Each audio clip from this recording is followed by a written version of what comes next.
अगर आपको 18 नवंबर की लंदन सेशन की ट्रेड नहीं मालूम तो आपको ये भी ट्रेड नहीं समझ में आएगी।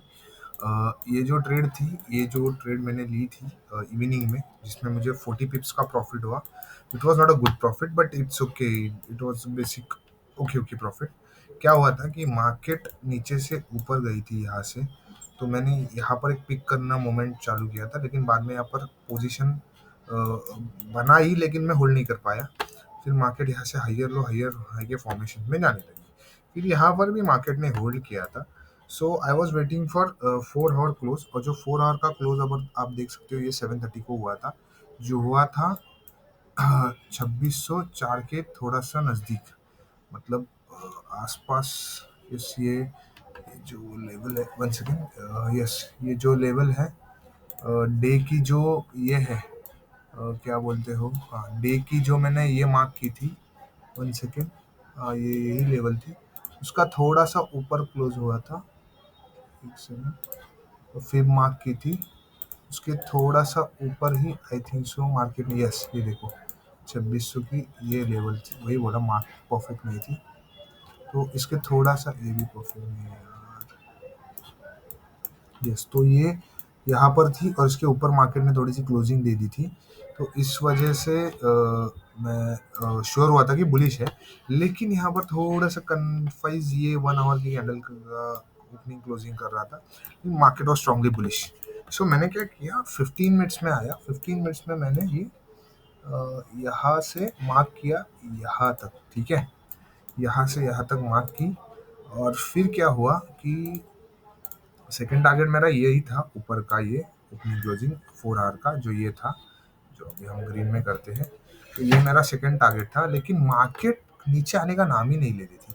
30 मिनट्स में भी देखो आप, इस बॉटम से मार्केट ने वन वे रैली दी थी। 15 मिनट्स में भी आप देखो, बॉटम से वन वे रैली दी थी, बाद में ये हाई बनी थी, ऐसी हाई बनी थी। 1 आवर की भी अगर आप देखो तो यही हाई बनी थी शायद से, वो टाइम पे आई थिंक सो।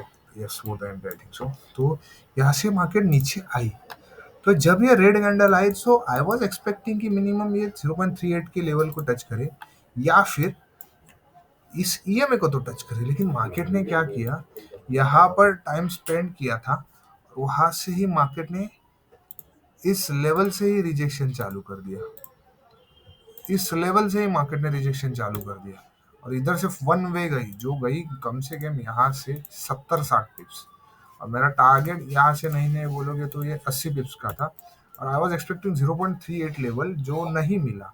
सो मेरी जो ट्रेड बनी yesterday, वो ट्रेड बनी कहाँ पे आपको बताता हूँ। I was waiting waiting waiting waiting. So ये जो वन वे रैली आ गई, इसमें मैंने एक फिब लगाई, जिस फिब की यहाँ से 0.5 के ऊपर ही इन्होंने क्लोजिंग देना चालू किया। जब मार्केट स्ट्रॉन्ग ट्रेंड में होती है तो कोई भी टाइम फ्रेम की फिब लगाओ, 15, 10, जितने छोटे टाइम फ्रेम की फिब लगाओ वो अच्छे से आपको रिट्रेसमेंट दे देती है। तो इधर 5 मिनट्स में रिट्रेसमेंट दी, मेरी एक बाइंग यहाँ पर हुई।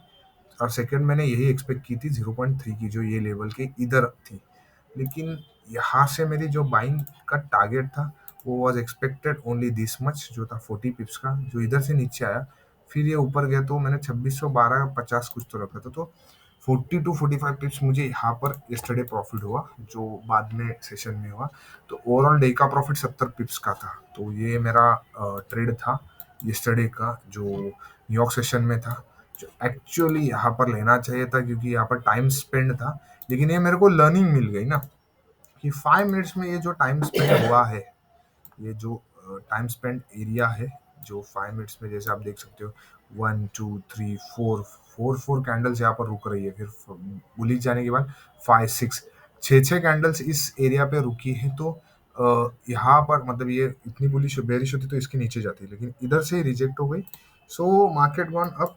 तो ये जो टाइम स्पेंड एरिया था, इधर ही मुझे शायद से लेना चाहिए था, लेकिन ठीक है, this was my learning and this was my trade in evening. बाद में तो मैंने ट्रेड नहीं की, क्योंकि यहाँ पर 50 पिप्स और सुबह के 20 पिप्स, टोटल 70 पिप्स का प्रॉब्लम हुआ था।